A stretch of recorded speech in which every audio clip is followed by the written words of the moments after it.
সুবহানাল্লাহ বলে না কেন? আর জোরে মহব্বতে আমার আল্লাহ বলেছেন সে বলুন ইফ ইউ ডু লাভ আল্লাহ, যদি তোমরা আল্লাহকে ভালোবেসে থাকো, ফলো মি মুহাম্মদ সাল্লাল্লাহু আলাইহি ওয়াসাল্লাম, মুহাম্মদ সাল্লাল্লাহু আলাইহি সাল্লামের অনুগত হয়ে যাও, আল্লাহ উইল লাভ ইউ, আল্লাহ তোমাদেরকে ভালোবাসবে, এন্ড ফরগিভ ইউর সিনস, আল্লাহ তোমাদের সমস্ত জীবনের গুনাহ মাফ করে দিবে। তাহলে আপনি রাসূলকে ভালোবাসার দরকার আছে না নাই? আর যারা বলেন রাসূলকে আপনাকে ভালোবাসতে হবে, তার কারণ বন্ধু আপনি অন্য কারোর জন্য নয়, নবীজির জন্য নয়, আপনি রাসূলকে ভালোবাসবেন শুধু আপনার নিজের জন্য। কার জন্য? আমার কথা কয় না, কার জন্য?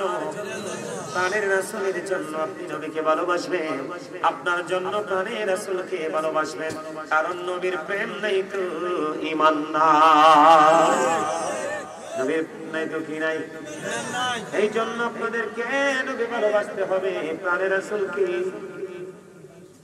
নবীজির সাথে যদি আপনি বেয়াদবি কি করেন, কথা বলেন না? আমাদের দেশে নবীদের সাথে দুশমনি করার লোক আছে না নাই? নবীর পরিবারের সাথে দুশমনি করার লোক আছে না নাই? আর যারা বলেন আমি একটু আলোচনা করি আগে নেগরিস খাইন থেকে বন্ধু, হাদিস শরীফের মধ্যে এসেছে বন্ধু আমার রাসূল বলেছেন ক্বালা মান সাব্বা নাবিয়া ফাকতুলহু ওয়া মান সাব্বা সাহাবী ফাদরিবুহু, রাসূল বলেছেন যে ব্যক্তি রাসূলকে গালি দিবে, বকা দিবে, রাসূলের ইজ্জতের চাদর ধরে টান দিবে, ও আমার নবীজি বলেছেন তোমরা তাকে হত্যা করে ফেলো।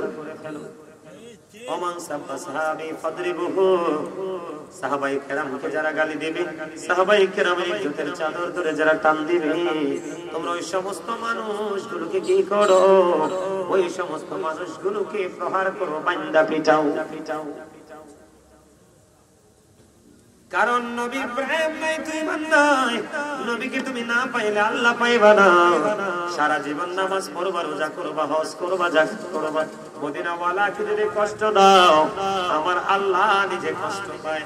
আমার আল্লাহ পবিত্র কালামে হাকিমে বলেছেন ইন্নাল্লাযীনা ইয়াসুনাল্লাহা ওয়া রাসূলাহু লা'নাহুমুল্লাহু ফিদ দুনিয়া ওয়াল আখিরাহ ওয়া আ'আদ্দা লাহুম আযাবান মুহিনা, আল্লাহ আল্লাহর হাবিবকে যারা কষ্ট দেয় আল্লাহ তাদেরকে দুনিয়া এবং আখিরাতে বন্ধ অভিশপ্ত করেছেন, ওয়া আ'আদ্দা লাহুম আযাবান মুহিনা, আল্লাহ তাদের জন্য অপারে ভয়ঙ্কর সাজার ব্যবস্থা রেখেছে। এখন রাসূলের কথার উপর কথা বললে আল্লাহ কষ্ট পায় কি পায় না? আল্লাহর কথার উপর কথা বললে আল্লাহ কষ্ট পায় কি পায় না? বলে হুজুর এক্সাম্পল দেন। নবীজি আজ থেকে ১৫০০ বছর আগে বলেছেন ক্বালা আইয়ুকুম মিসলি, তোমরা কে আছো আমার মতো? এখনো পর্যন্ত বন্ধু কেউ হাত তুলে নাই, জোরে জোরে বলুন না সুবহানাল্লাহ। নবীজি কি বলেছেন? তোমরা কে আছো আমার মতো? নবীজি চ্যালেঞ্জ করেছেন, কেউ হাত তুলে নাই, বলে নাই যে আমি আছি নবীজির মতো। এখন কেউ যদি বলে নবীজি আমাদের মতো, তাহলে নবীজি কষ্ট পাবে কি পাবে না? এই বক্তব্য এই মন্তব্য কি করা যাবে? আজকে আমরা নবীকে চিনতে পারছি না, নবীকে বুঝতে পারি নাই বলে আজকে আমাদের মাহফিলের এই অবস্থা। সাহাবায়ে কেরাম যখন নবীজির সামনে বসতো, নবীজি যখন আলোচনা করতেন, বিভিন্ন বিষয়ের উপরে শিক্ষা দিতেন, সাহাবায়ে কেরাম এত আদবের সাথে ঘাটটা নিচের দিকে করে, ঘাটটা নিচু করে এত আদবের সাথে তারা আলোচনা শুনতেন, মনে হতো যেন তাদের ঘাড়ের পক্ষেটা বসে গেছে। কিন্তু এখন আমরা যখন আলোচনা করি, মানুষের কত চিন্তা, কত ভাবনা, কত মানসিকতা, যেটা বলে বোঝানো যায় নাকি বললাম?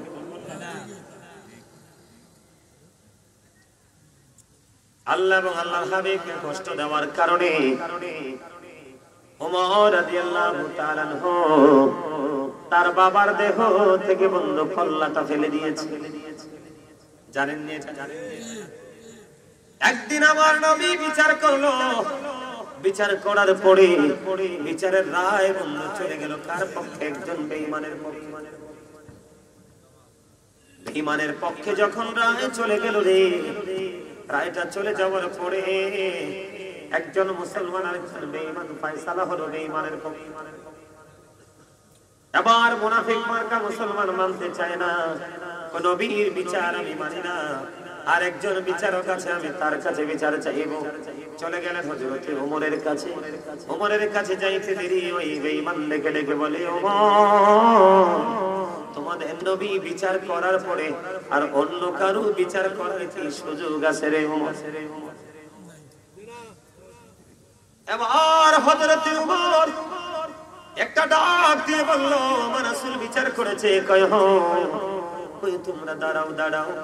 ওমর এবার কি করলেন, তার ঘরের ভিতরে গেলেন, ভিতর থেকে উন্মুক্ত একটা তরবারি নিয়ে বের হলেন। বন্ধু তরবারি হাতে নিয়ে এবার বের হয়ে বন্ধু মুনাফিক মার্কা মুসলমানের কল্লাটা ফালাইয়া দিল। তার কারণ আমার নবীর সাথে বেয়াদবি করেছি, আমার নবীর কণ্ঠস্বরের উপরে সে কণ্ঠস্বরটা উঁচু করেছে, ঠিক কিনা বলেন? আল্লাহ বলেছে তোমরা একজন আরেকজনের সাথে সম্বোধন করে যে এইভাবে কথা বলো, তোমরা আমার হাবিবের ক্ষেত্রে এইভাবে কথা বলো না, তার মানে আমার রাসূলের কণ্ঠস্বরের উপর তোমার কণ্ঠস্বরকে উঁচু করিও না।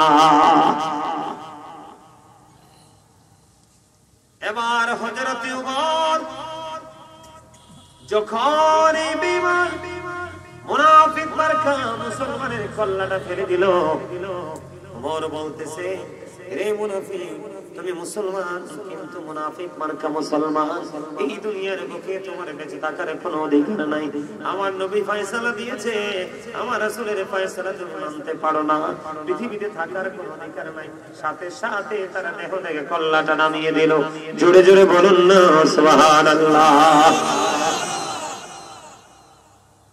এরকম অপরাধ করার লোক আছে না নাই?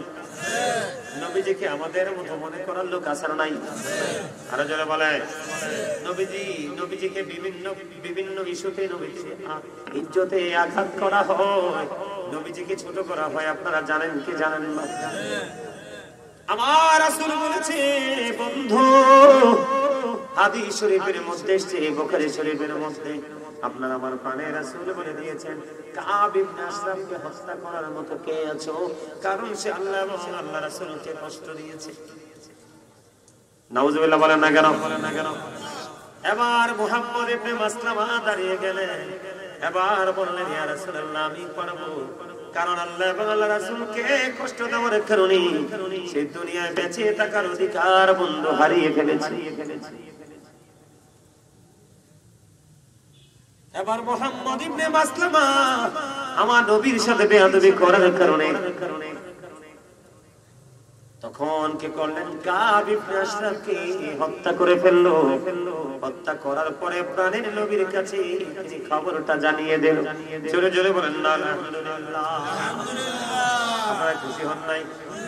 আমি আপনাদেরকে বুখারী শরীফের আরেকটা হাদিস শরীফ বলি, বলার পরে বন্ধু আমি প্রেমের জগতের দিকে একটুখানি ঢুকবো।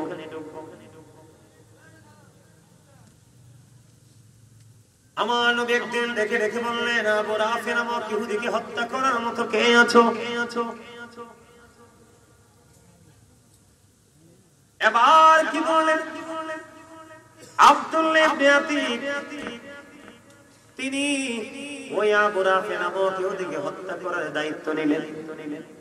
উনি সেনাপতিদের মধ্যে দলের লিডার হলেন।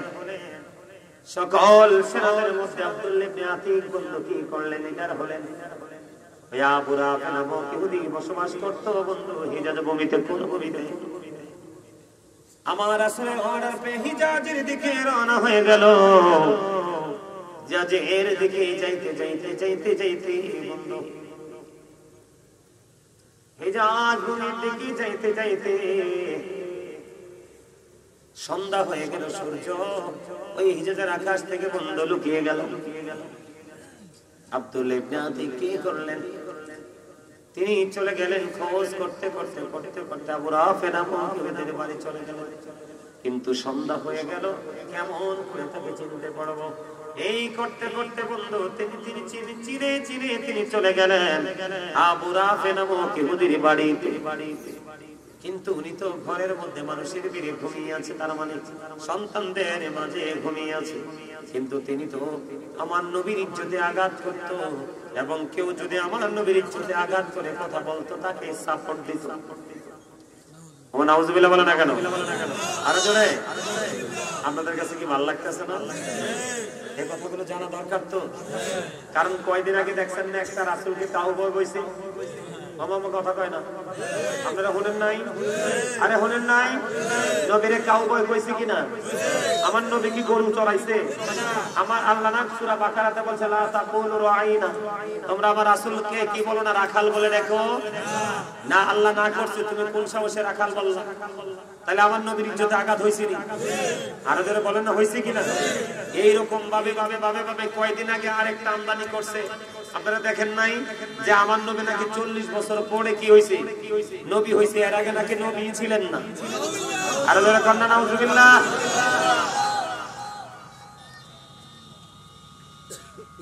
এগুলো কি নবীর শানে বেয়াদবি কিনা? আরো জোরে বলুন, এগুলো বেয়াদবি কিনা? এই বেয়াদবি করলে কি ইমান থাকে না যায়? আরো জোরে বলেন থাকে না যায়? এরকম বেয়াদবি করলে ইমান থাকে না, ইমান চলে, ঠিক কিনা বলেন? যায় কি যায় না? তাহলে এই বেয়াদবি হয় কি হয় না? এখন আমরা যারা নবীজিকে ভালোবাসি আমরা প্রতিবাদ করছি। আপনাদেরকে বোঝানোর জন্য বলছি, আমরা কি করছি? প্রতিবাদ করছি। কারণ আমরা সত্য বলতে হবে। আল্লাহ বলেছেন আকুলু কাওলান সাদীদা, আল্লাহ আমাদেরকে সত্যটা বলতে বলছেন, আমরা সত্য তুলে ধরেছি। কিন্তু ওই নবীর দুশমনদের সাপোর্টার আসেনি, এরা বলতেছে বলা যাবে। তার মানে তারা নবীকে ভালোবাসে না, তারা তার পছন্দের মানুষকে ভালোবাসে। আমার নবী সকল কিছুর চাইতে সুন্দর ছিলেন, আরো জোরে, সৃষ্টির শ্রেষ্ঠ ছিলেন এবং সকল সৃষ্টির আগে ছিলেন। কথা কয় না কেন? আমার নবী কত সুন্দর ছিলেন বলবো? আরো জোরে বলেন না। জাবির ইবনে সামুরা রাদিয়াল্লাহু তাআলা পূর্ণিমা রাতে আমার আপনার প্রাণের নবী লাল চাদর মুড়িয়ে শুয়ে আছে। একবার পূর্ণিমার চাঁদের দিকে তাকায়, আরেকবার আমার নবীজির চেহারা মুবারকের দিকে তাকায়। একবার পূর্ণিমার চাঁদের দিকে তাকায় রে, একবার আমার প্রাণের নবীজির নুরানি চেহারা মুবারকের দিকে তাকায়। বন্ধু একবার নবীজির চেহারা মুবারক, একবার চাঁদের দিকে তাকায়। তিনি বলতেছে আমি সর্বশেষে চাইয়া দেখলাম পূর্ণিমার চাঁদ চাইতে সুন্দর আমার নবী। আমার নবীর সাথে বেয়াদবি করেছে, তুমি তাকে সাপোর্ট করেছো, তার পিছনে মানুষ দৌড়ে রে। সংগঠন, আমরাও যদি সাংগঠনিক ভাবে প্রোগ্রাম করি, আমাদের প্রোগ্রামেও মানুষের কমতি হবে না। আমরা বিভিন্ন জায়গায় জায়গায় বাড়ি বাড়ি প্রোগ্রাম অ্যাটেন্ড করি, মানুষের কমতি হয় না, ঠিক কিনা বলে? এইরকম ভাবে রাষ্ট্রীয় ভাবে বন্ধু সাংগঠনিক ভাবে টাকা দিয়ে ভাড়া করে লোক আনলে লোকের অভাব হয় না। কিন্তু সুন্নিয়তের মাহফিলে কখনোই নবীর আশিকদের ভাড়া করে আনতে হয় না, আশিকরা বেশি করে উল্টো খরচ করে যায়। আমার কথা বুঝেননি আপনারা? তুমি ওই বক্তা, যেই বক্তার পিছনে কিছু মানুষ দৌড়ায়, তুমি এই বক্তার কিছু মানুষ দেখে পাগল হয়ে গেলে। আর আমার নবীকে যদি সরাসরি দেখতা তাহলে কি করতে?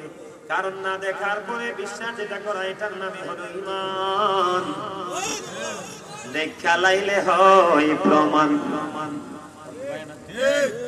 তুমি কি মনে করো যে গুস্তাখে রাসূল আমার নবীর সাথে বেয়াদবি করে করে বন্ধুর সময় অতিবাহিত করছে, মানুষের ঈমানগুলো হরণ করে নিয়ে যাচ্ছে, তার পিছনে কিছু মানুষ দৌড়ানোর কারণে তুমি কি ভালোবাসলা?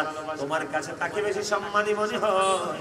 না না না না রে, ওইটাকে সম্মানী বলা হয় না। আমি তোমাদেরকে বলি, হযরত আলী রাদিয়াল্লাহু তাআলা আনহু তিনি বলেছে, তিনি কি বলেছে জানেন?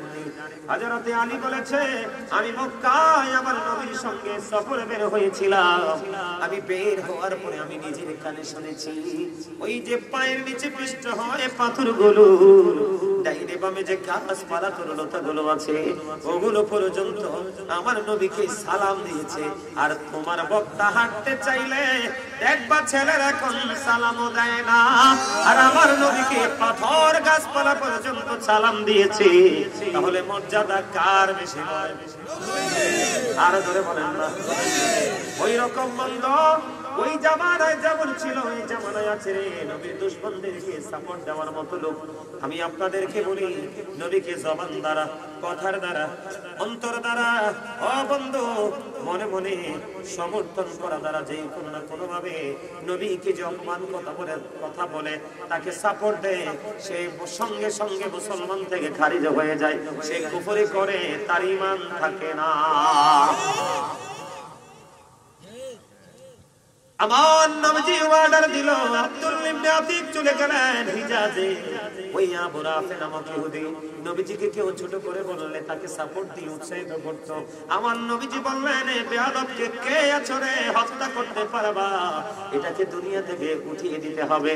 এবার বন্ধু আব্দুল ইবনে আতিককে লিডার বানাইয়া হিজাজে পাঠিয়ে দিলেন। সকল সঙ্গীদেরকে একটা জায়গায় বসালেন, বসিয়ে বললেন তোমরা অবস্থান করো, আমি খুঁজে বের করি। খুঁজতে খুঁজতে আবু রাফি নামক ইহুদির ঘর পেয়ে গেলেন। ওখানে চাইয়া এখানে তো মানুষ শুয়ে আছে, তিনি ডাক দিলেন, কে রে আবু রাফি?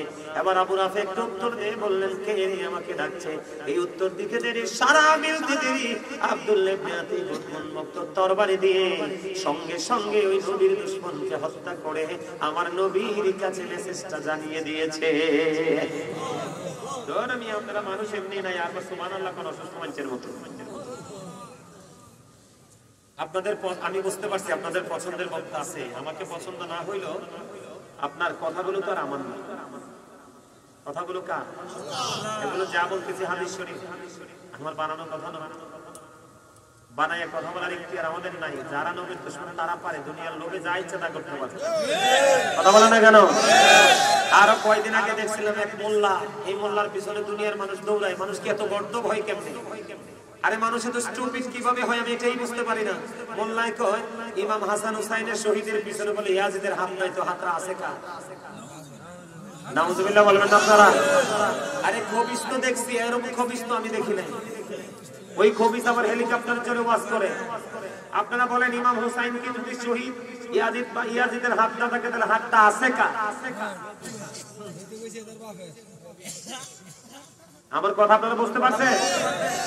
আপনারা নবীকে যেমন ভালোবাসতে হবে, নবীর পরিবারকে ভালোবাসতে হবে। দুটো ভালোবাসা আপনার জন্য ফরজ। এই ভালোবাসা যদি সবকিছুর ঊর্ধ্বে না হয় তাহলে আপনি ইমানদার না। হয়েছে না? আমার নবীকে নিয়ে কথাবার্তা লাগামহীন কথাবার্তা বলে কি বলে না? এখনকার মোল্লারা বলে না? একবার স্টেজে বসলে ফাটায়ালায়। নবীর দুশমনদের দেখবেন জবান আমাদের সুন্নি আলেমরা কথা বলে। বডি ল্যাঙ্গুয়েজ অনেকের, আমাদের সুন্নি বক্তাদের অনেকের বডি ল্যাঙ্গুয়েজের মধ্যে একটু ডিফারেন্ট নমুনা আছে, একটু আলাদা ভাবভঙ্গি আছে। কিন্তু আমাদের সুন্নি বক্তাদের মুখ দিয়ে দেখবেন মানুষের ঈমান নষ্ট হওয়ার মতো কোনো বক্তব্য বের হয় না। কথা জান না কেন?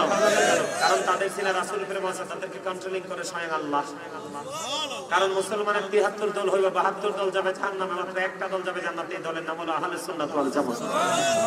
আর যারা কন না, আরেকটা মজার হাদিস শোনাই বন্ধু। এক খ্রিস্টান তিনি কি করলেন? খ্রিস্ট ধর্ম ত্যাগ করলেন। ত্যাগ করার পরে বন্ধু ইসলাম ধর্ম গ্রহণ করলেন। ইসলাম ধর্ম গ্রহণ করার পরে, এটাও বুখারী শরীফের হাদিস, ইসলাম ধর্ম গ্রহণ করার পরে সূরা বাকারা, সূরা আলে ইমরান তিনি তেলাওয়াত করলেন। গভীর মনোযোগ সূরা বাকারা, সূরা আলে ইমরান তিনি তেলাওয়াত করলেন। তেলাওয়াত করে করে করে করে বন্ধু এমন একটা পর্যায়ে চলে গেল, আল্লাহ রাসূল তাকে, আল্লাহ রাসূলের কাছে যে ওহী আসে, ওহী লেখার দায়িত্বটা তাকে দিয়ে দিলেন। এবার দিন গেল, রাত গেল, সময় ফুরিয়ে গেল। ওই খ্রিস্টান কি করলেন বন্ধু? ওই খ্রিস্টান তিনি কি করলেন? আমাদের এই মুসলমান ধর্ম ত্যাগ করে তিনি তার ধর্মে ফিরে গেলেন। ফিরে যাওয়ার পরে ঘুরতেছে আর মানুষের কাছে মেসেজ দিতেছে, নবী মুহাম্মদ কিছুই জানে না, আমি যেইটুকু লিখে দিই শুধু এইটুকুই জানে, এর বেশি কিছুই জানে না। নাউজুবিল্লাহ। এটা কিন্তু আমার নবীজি শুনে নাই, কিন্তু আমার আল্লাহর কাছে কিন্তু এটা গোপন নাই। দিন পুড়িয়ে গেল, ধীরে ধীরে ধীরে ধীরে বন্ধু খ্রিস্টান ইন্তেকাল করলো। ইন্তেকাল যখন করলো, আপনারা দেখবেন খ্রিস্টানরা যখন মারা যায় কি করে?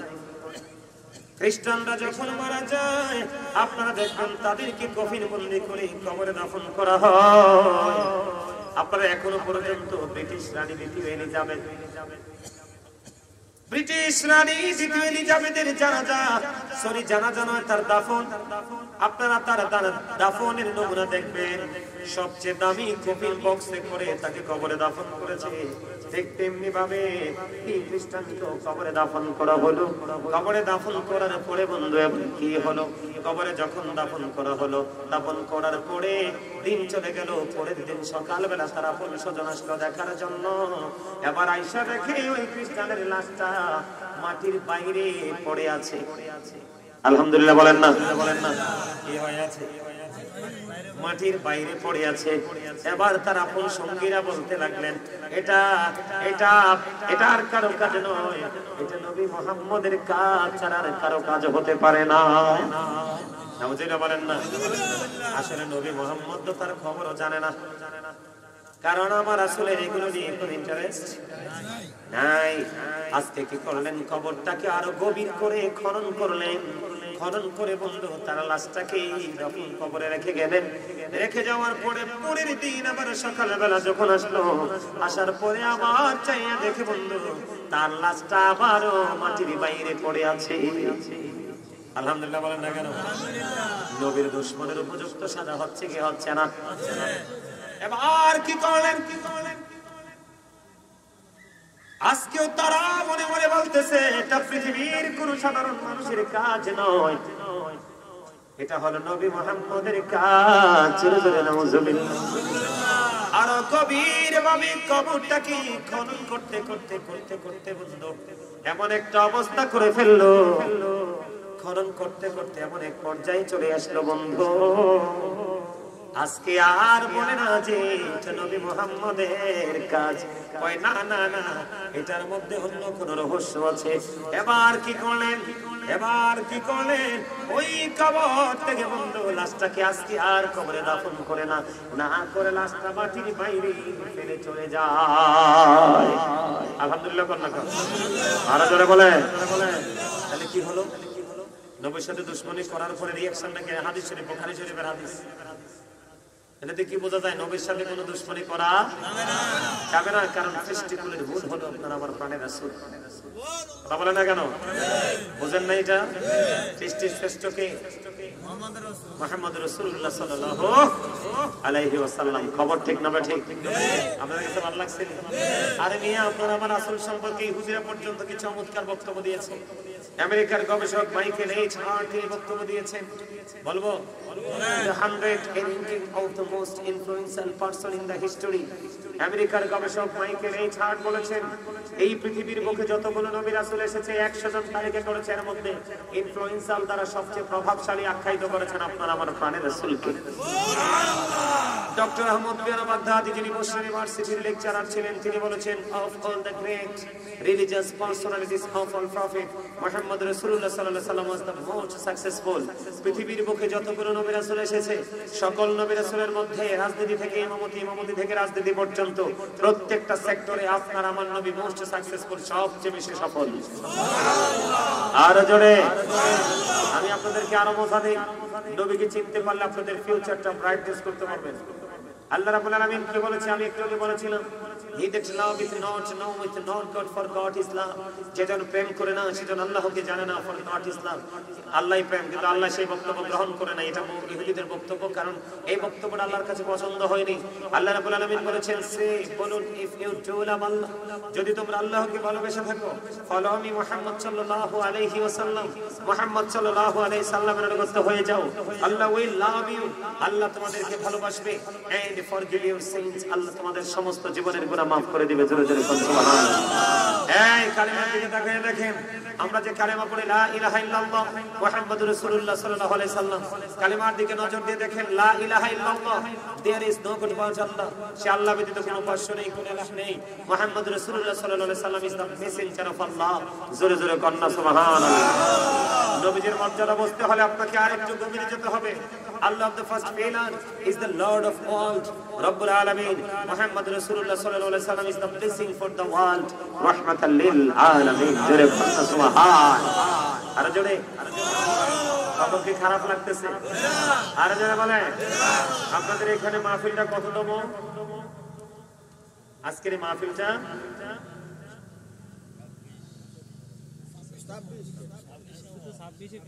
আজকে তো 26 তারিখ, 12 বছর 12 বছর হবে। আপনারা 12 বছর ধরে মাহফিলে পড়াচ্ছেন, কিন্তু আপনারা আপনাদের যারা আসে, ছাত্ররা যারা আসে, আপনারা তাদেরকে কি করতে পারেন না? সঠিক টিচিং দিতে পারেন নাই। এক যুগ পার হয়ে গেছে মাহফিলে, তাহলে অনেক লম্বা ক্যারিয়ার এই মাহফিলে, ঠিক কিনা বলেন? একটা যুগ পার হয়ে গেল এই মাহফিলটা, এই মাহফিলটার পজিশন আপনারা এখনো দাঁড় করাতে পারেন, এটা আপনাদের চরম ব্যর্থতা। এটা এই ব্যর্থতার দায় আপনাদেরকে নিতে হবে। আগামী বছর থেকে আপনারা কর্তৃপক্ষ যারা আছেন, আমি আপনাদেরকে বলে দেই, আপনারা আগামী বছর থেকে একটু তাবারুক করবেন না, প্রয়োজনে 2-4 কেজি খেজুর নিয়ে আসবেন। এইটার মাধ্যমে আপনারা সত্যিকারের আশিক চিনতে পারবেন। কথা বোঝেন নাই? আগামী বছর আজকের মাহফিলের যিনি সভাপতি, ওনারা চিনেননি আপনারা? নাম কি? হ্যাঁ, কি আলম? দুলাল। আলহামদুলিল্লাহ বলেন। আরে জোরে। আজকের মাহফিলের যিনি সভাপতি, তিনি হলেন জনাব মোহাম্মদ দুলাল মিয়া, বিশিষ্ট ব্যবসায়ী, আড্ডা বাজার, ঠিক কিনা বলেন? আরো জোরে, আরো জোরে। প্রধান অতিথিকে জনাব মোহাম্মদ আমির হোসেন, প্রবাসী, বাহরাইন, ঠিক কিনা বলেন? ওই আমার নাক বরাবর বসে রয়েছে, মনটা খারাপ করে। হ্যাঁ, ওই যে এটা, হ্যাঁ হ্যাঁ, বাতাসির বাপ। কথা বল না কেন? আরো জোরে হাসেন কিল্লাই। আপনাদেরকে মিন করে বলছি, আগামী বছর আর তাবারুক করেন না। এই তাবারুক সময় দেখবেন মানুষের অভাব হবে না। এটা না কইরা গরিব কোথায় আছে, আহলে সুন্নাত ওয়াল জামাতের মাদ্রাসা কোথায় আছে খুঁজে একটা বাচ্চার দায়িত্ব নিয়ে নেবেন। একদিন বড় আলেম হবে, দিনের দাওয়াত দিবে, সুন্নিয়ত ডেভেলপ হবে। এই দেখছি রান্না করে খাওয়াইয়া কোনো লাভ নাই। আপনাদের 12 বছরের তো প্রথম মাহফিল হইতো, তাহলে একটা বোঝা যাইতো আজকে 12তম মাহফিল বা 10তম হবে, একটা তো হবে। কিন্তু মাহফিল মানুষ নাই, আসবে কখন? তাবারুকের সময়। কথা কি বুঝতে পারছেন? আমার কথাগুলো অনেকের কাছে ভালো লাগবে না, সত্যিকারের আশিকদের কাছে ভালো লাগবে। এই মিয়া, এই মাহফিলগুলো থেকে দুনিয়া এবং আখিরাত দুই ধরনের বাজার করতে হয়। দুনিয়াতে পথ চলার টেকনিক অর্জন করা যায়, আখিরাতের বাজারটা কিভাবে করতে হয় সেই শিক্ষা নেওয়া যায়। কথা বলেন, ঠিক বলছি না? আপনাদের এখানকার মানুষ এত ধনী, কই ঘর দুয়ার তো ভালো দেখি নাই। যে এত ভিআইপি ঘর বানাইছেন, আজরাইল আসলে তালা ভেঙে ঢুকতে পারবে না আপনাদের কাছে? আজরাইল কি এসে ফিরে যাবে? টাকা দিয়ে ফেরত দিতে পারবে? দৌড় বিয়ে কি কোন, আজরাইল আইলে টাকা নিলে ফিরে যায়? যায় না আসলে। তো কিসের এত অহংকার করেন আপনারা? হ্যাঁ, বোঝেন? আল্লাহ হলো রাব্বুল আলামিন, আল্লাহ রাসূলকে বানাইছে রাহমাতাল লিল আলামিন, ঠিক না বলে? নবীর প্রেমে মোহাব্বত নিয়ে আপনারা মাহফিলে আসবেন, আলোচনা শুনবেন, কবরবাসী উপকৃত হবে, আপনারা যারা আছেন তারাও উপকৃত হবে। আপনাদের গ্রামে কি মুরব্বী মানুষও নাই? এই গ্রামে কি মুরব্বীও না? আরো জোরে কম। এই গ্রামে গ্রামে এই অবস্থা, ম্যাক্সিমাম মুরব্বীও সভ্য। এটি চা দোকানে বইলে গিবত কইবার, চা খাইবো, মাহফিলে হুজুর টুজুর পছন্দ করে না, কিন্তু প্লেট দেন একবারে গলা পর্যন্ত না খাইবো। আর যেগুলো আল্লাহ রাসূলের পাগল, এগুলো দেখবেন প্লেটের চিন্তা করে না, হুজুর কই আছে হেনে যাইতে চায়। কথা বল না কেন? বললাম কারণ আলেমদেরকে ভালোবাসলে ভালোবাসা নবীর সাথে হয়ে যায়, আর নবীকে ভালোবাসলে অটো আল্লাহ রাজি হয়ে যায়। জোরে কন্না সুবহানাল্লাহ।